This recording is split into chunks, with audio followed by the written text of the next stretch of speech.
flavor for your ear. Epic Spotlight. Putting the spotlight on positive goings on the real people that have chosen a real path. The who's, the whys, in the hows. And we're back. And we got another one. But before we get going, first we have to take care of some housekeeping notes. This episode today is sponsored by Epic Mortgage. Whether you're buying, refinancing, or investing, call Epic today. That's 708-905-5300. That's 708-905-5300. It's your dreams, your goals, so let's plan together. Now on with the show. Today we have Nicole Barton.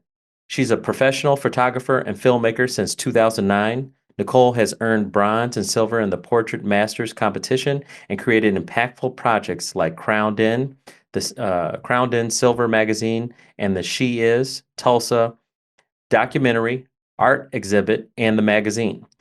Nicole has been featured on the Oprah Winfrey Network and on major news outlets. Her work also published in Forbes and Ebony magazine. She is driven by a mission to empower women of all sizes, shapes, and shades through stunning imagery. It is the bond she builds with the women she meets that drives her passion, as well as watching them transform through the experience of seeing themselves in a new way. Welcome, Nicole. Hi, thank you for having me. Yeah, thanks for joining me. And, let's get right into it. So what really inspired you to start your career in photography? Yeah, when I was growing up, my grandparents owned a janitorial company and they used to clean we were from the San Francisco Bay Area, and a lot of the contracts they got were artists of different types. And in particular, I used to go with them sometimes on the weekend and help them clean. And there was a couture coat maker that they used to clean her space. And she used to always get Vogue magazine, and every month she'd have it out to toss. And one weekend she was there and I was always kind of peeking at him, and she's like, well, do you want my Vogue magazines when I'm done with them? And I was like, yeah. And the photography in those magazines always just captivated me. And so when I was like 8, I asked for a film camera because we were using film back then, I just used to like make my sister dress up in ridiculous. I thought it was couture, just like ridiculous stuff, and photograph her. And I think that was really kind of the start of it for me, is the images in that magazine. And it just kind of over the years it evolved, I think, That's from there. awesome. Yeah, I love that story.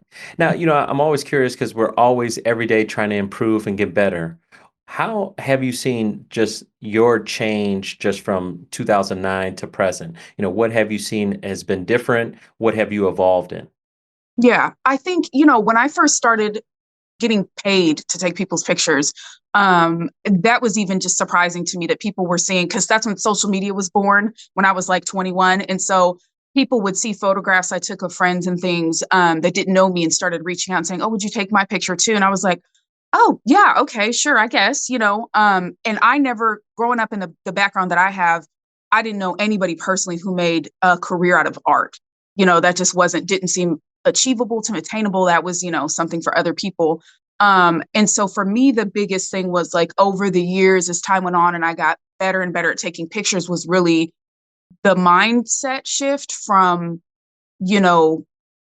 this having art as a career, making a real profitable living off of it, being something that's for other people, and saying like, no, I can make a go of this. I think I can have this career. And so over the years, I kind of sought out mentors and educators who spoke a lot to mindset, sometimes even more than business, being willing to charge a lot of money, being comfortable charging a lot of money, being comfortable in value, in worth. So I think that's the biggest thing for me over the lot that got me where I am now.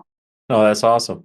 Obviously, we hear about art, and sometimes it does seem like a challenge to try to generate a life. It might be something like a pastime or a hobby, but Right. credit to you to actually make this into a way of life. How do you feel like your art has really impacted the people that you've worked with? Yeah, I think, especially now in the last few years, I have shifted to filming, filming also, but shooting primarily women over 40-ish. So women that I would consider mature women. And a lot of times when they come into my studio, they haven't been photographed professionally, some of them by themselves, since like senior portraits. It's always like family portraits or their wedding, that kind of thing. And so for a lot of them, when they're able to come in and get hair and makeup done and be photographed. It really changes the way they see themselves. It's definitely a big confidence booster coming out of that experience. But then also a lot of my work revolves around making a fuss about things in women's lives that they probably think aren't a big deal or aren't impressive to them because they're doing it. So it might be hobbies, passions, talents, things that they kind of downplay or really humble about. And I'll try to put some of those things in the forefront of those images and kind of make it feel like Vogue or Vanity Fair, like you're being featured for this thing, that maybe you don't think of as special. And then so sometimes just seeing images that reframe the things about them that they think aren't a big deal. It just really honors those parts of their lives that are important to them in kind of like a new way. It just makes them feel really respected and seen. I know just with photography overall, you have to build relationships, right? There has to be that trust level between the person that's taking the photograph and the person that is actually smiling for the camera. How do you build that trust and relationship with your clients? Yeah. I think, a big part of it is open-mindedness, and part of that is just where I'm from. The culture where I'm from is very like, I guess you would describe as like freewheeling. You get like a little bit of everybody in like San Francisco and the surrounding areas in LA where we've lived for a while. And so, you know, not to say that I agree with everything everybody's doing or their interests or things like that, but just kind of recognizing that you can probably find a commonality with anyone. You know what I'm saying? Almost any other human being, and just taking an interest in the things that they're doing that might be a little bit outside of your wheelhouse, and that's the thing, is that I can have a genuine conversation with anybody and be really interested in what they're talking about, no matter the hobby or the interest, the industry, their personal narrative, things they've been through. Even if it doesn't relate to me, I can still find some commonality, something that the humanity in me, seeing the humanity in them. And I think that's what has really served me. Has Also, that kind of broken the barrier? I know because some people are introverts, some people are shy, and it's like Mhm. you're asking them to do some maybe provocative, Yeah, call out to their personal. So you've kind of broken that barrier per se. yeah, and I think being comfortable with people, no matter what their kind of like personality style is. I think sometimes when somebody is really introverted, the instinct is to let's get them out of their shell.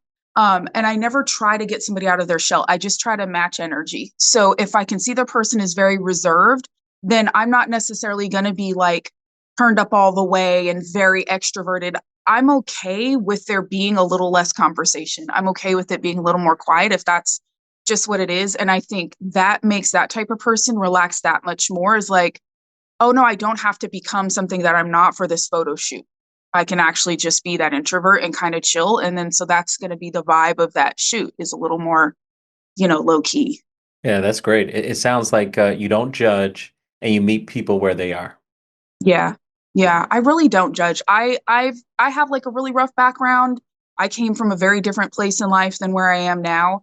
And so, and just some of the people that the authors I respect and the public figures that I respect, there's little nuggets of wisdom from them that I've gotten about just those same things, like seeing the commonalities in other people, even when it seems like you guys are really far on the side, other sides of the spectrum where like politics are concerned or beliefs, So yeah, I think the no judgment thing is a big part of it. That's awesome. Now, obviously, just being in business, I'm sure there's challenges that you've had to overcome. Can you kind of just talk a little bit about, just challenges that you had to come, obviously being a woman, having a Yeah. business, photography, art, just talk about those things. Yeah, I think one of the big things is that people, just in general, I think there's this idea around art that if you are um, getting paid to do it, that it's almost like inauthentic. Do you know what I mean? That there's something more legitimate about like the starving artist, this person that's just like toiling away with canvas and paint for years before they're discovered. That it's like, if you're getting paid right away, or if it's too commercial, that it's not art. And I think that's something that I've definitely had to overcome. And I feel like just in the people that I've talked to in the education I've been a part of over the years, that women have a problem with this a little more than men. This kind of like getting paid to do something, or getting paid a lot to do something. Even the way I've structured my business, there's been promotions I've done or projects I've done that I got paid for right off the bat. And I had a lot of criticism for that. Like, well, this isn't, we got paid, they paid to do it, or they paid to be a part of it. It's like, well, yeah, of course they did. And they got a lot out of it and they loved it and they would do it again in a heartbeat, So I think those kind of blocks around money, saying this is worth what I'm charging for it and I should be compensated fairly. And then the other thing is, just as far as a big thing for me, is not having very many business owners in my family and successful business owners. Is I think sometimes when you go into business for yourself, you think there's this imaginary set of rules around how you should do business, whether it's getting up early in the morning and being a morning person, or doing Monday through Friday and being closed on weekends, how you price things, how you communicate. Do you communicate with clients via text, or is it only professional to do it in email? And I really struggled with that for a long time, like kind of running my business in a way that really wasn't organic or effective for me, because I was like, well, this is what's professional. Like, this is how you're supposed to do it. And I think that's been something that's been really helpful for me, is finally just saying, that's kind of the point of going into business for yourself, is that as long as your client is being treated really well and their end experience is really good, how you are getting there should really be tailored to you. Because at the end of the day, if you're having burnout, or you can't manage, or it's just not fun for you anymore, you're not going to be providing the service in the same way. And so out of the box thinking, I think about the way that what you even offer, like what my packages look like, how I structure my studio is like really different from a lot of other photographers. And it took me a long time. I would always say, oh, I can't do that. Oh, you can't do that. I can't do that. Oh, that wouldn't be, they won't, no one will buy it. All the things, because you've just not seen somebody else do it. Sure. I think of like a canvas, right? You're an artist, a canvas, and it's really wide open to you. You can do whatever. Yeah. There's no rules per se. You can kind of just do you. Mm-hmm. Yep. And Yeah. live with those consequences, good and Yeah. bad. You live with the consequences. Yes, you do. Trial and error. There's a little trial and error. Definitely, Yeah. Now, obviously, I did look at some of your pictures and your exhibits. They're amazing. They're beautiful. And they seem like they have a deep societal theme to them. And so Yeah. I was just curious on, how do you choose themes that you're focused on or interested in? How do you decide for, what you want to work on next? Yeah. Part of where the inspiration comes from is just that over the years, I've been kind of careful to curate my friendships, and even like the Facebook groups I belong to and the social media accounts I follow, to just kind of keep things that are important to me at the forefront of my mind, and keep people that I think I really value their opinion and the things they're doing, in front of me every day. And so sometimes inspiration comes from them. If I'm, hearing from people that, as for example, as I started, I'm in a lot of women's groups. Mm-hmm. And I've just noticed over years, this kind of recurring thing amongst women as they get older, maybe being like discounted at work, ageism, kind of that aging discrimination as you get older. There's the things that all throughout your life as a woman, just in general, you're going to face challenges, Sure. and more in certain careers than others. But so kind of sometimes it's drawn from the people around me, like this common experience. And so I've done a lot of work around like empowering women, specifically empowering women who are older. Diversity has always been extremely important to me. I think for me, it's like anytime I see somebody being left out, like whether this is missing piece of representation, when I'm seeing a bunch of stuff from photographers every day, and I'm seeing magazines, and I'm seeing entertainment, I'm seeing TV, and I'm seeing, okay, women over 40 are always portrayed like this. I'm not seeing these other representations. Or even like my daughters, when my first daughter was turning about 5 or so, and 6, and my littler was 3, and they were starting to get into like kind of fantasy, like fairies and stuff like that. And I noticed in all the photography groups I'm in, and a lot of the lore and the books and things like that, all of the fairies and those things were they're usually white. They're like blondes or redheads. They seem to be like British, I guess, European, for lack of a better word, the mystical, all of the the mystical creatures. And I was like, if fairies were real, I'd assume it'd be like any other butterfly or thing, that there'd be some from every continent, like that they would be very diverse. And I ended up I had butterflies imported from Africa, and I photographed them. And then I dressed my girls up in like attire and hair that was like specific to different regions in Africa. And I composited them with the real butterfly wings, and I turned them into fairies, like maybe what a fairy would look like in Africa. And I won awards for those pictures. But again, it came from this sense of like, how come this whole piece of something is just like missing from this narrative? It's like not being seen or it's not being done. And so that really drives a lot of my work, is just like a sense of fairness, of people. I don't want That's people to be amazing. invisible. Yeah. There you go. No, that's awesome. And obviously, to follow up on that, I'm just curious, what's up next for you? What are you looking to do, and what topics are coming to mind? Yeah, yeah. I've actually got a project in the works right now that's going to screen pretty soon. It's called Between, and it's about tweens. So it's about young people between like 9 and 16, kind of in that middle age. That's kind of difficult. It's like it's a transition period, and that's a photography exhibit and short film that's going to screen, a documentary.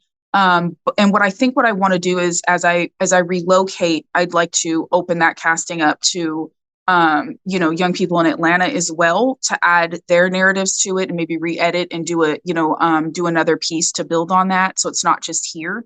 And then the other two things that I'm kind of just now bubbling in my mind are, I'd like to start offering something through my studio that is really about family legacy, So I'm trying to put something together right now that incorporates portraiture of large extended family groups, but also video. So there's some sort of interview component to it. I think a lot of times there's these conversations that we wish we could have recorded with like our great great grandma, our uncle, kind of these fundamental questions, these wisdom bites, and I'm trying to put together something that essentially a family leaves with this very short film of these little bites from these elders and even the kids. What's your favorite thing about your grandma, the littles, just to have kind of this legacy piece that accompanies photographs that is just an heirloom, for families. And then I'm thinking about doing something with animals. I haven't done anything with animals in a really long time. And so I'm thinking of doing something with animals in a partnership with maybe like an animal rescuer that benefits an animal rescue, but something that's very like fine art and kind of cool and fun. So that's kind of Pretty neat. like the things that are like very in the works. Like they're not even put to paper or anything really yet, kind of like just mostly here. Well, I'll say I love that idea. Especially I'm big family legacy is a big word, big topic. Yeah. Obviously, being in the mortgage space, with homes, passing down homes and leaving, an heirloom of some sort Yeah. of real estate is important. Me personally, I know my uncle actually filmed my grandfather, who was a Tuskegee Airman, and he Yeah. filmed, kind of last words and stuff like that. So we still have that, and I love it, but I do regret that I never got to film my grandmother, who was a kindred spirit, and just nuggets along the way. So that's a great idea, and I think a lot of families would love that. Yeah. And I think like just historically, that privilege has been awarded mostly to certain demographics of people in a certain wealth space, having your histories documented or be seen as important or being photographed even, certain people of color and, people that maybe weren't as wealthy traditionally would be a lot less likely to have something like that, even like a beautiful family portrait or something to pass along. And so I think it kind of puts that privilege like back in the hands of like every family to say like, Sure. I also have this legacy thing. It's almost like a documentary because my family is important too. And so it is sort of your own personal documentary. It's your own personal, like photo documentary, like anthology, as well. And so I think that's kind of cool, that also that overarching narrative of like giving that back to people, a record, Definitely. of your Definitely. heritage. Yeah. Yeah, family ancestry, has been a hot topic, probably the last five to 10 years. So people Mhm. are curious about their lineage and any documentation, because that's hard to have. I mean, it's Yeah. like how far down the realm can you go? So not too many people can go, 3, 4, 5 generations. So having something like that would be a great heirloom for sure. Yeah. Now to wrap this up, what's interesting is my daughter. I have a daughter just like you. She loves art, and so that's why I was really excited about this.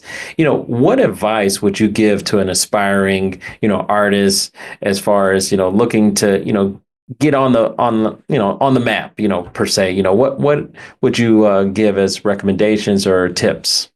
Yeah. Yeah. So I would say, try shooting everything. you never know what is going to be the thing that's going to really light you on fire to shoot until you shoot it. I didn't think that the things that I've kind of niched down to would be something I would shoot. I would literally shoot anything. I didn't care what it was. And I think doing that not only like sharpens your skills, but that's how you're really going to find out that thing that you're excited to get up every day and shoot. Because I think in a creative career, that is super important to like, you got to be excited to get up and do it because, the money part of it can be a little trickier because it's art. And the way that you're going to be able to make it a sustainable career is because you love to get up and do it. You want to do it every day. Like that excitement has to be there on the art side of it. And then the other thing is I would say be super choosy about who you take marketing and, even creative advice from. I have over the years, I have completely ignored the things that people just say freely in groups, in comments, on social media. And I have bought education from or just participated in discussions with photographers that I respect, that I can clearly see this is a person with a successful career. Because I think there's so much contradictory information out there and not everybody has your best interest in mind. And so it's really important to filter out like advice from the cheap seats, I guess you could say. Because and everybody has their opinion about whether your photograph is good or not, whether the work is good or not. And I think you really have to have tunnel vision about who you allow to influence your decision about your craft. That's great. No, I really appreciate you coming on today and shedding some light on that. And man, good luck to you on your endeavors. And Nicole, I want you to have an epic day. Thank you. The who's, the why,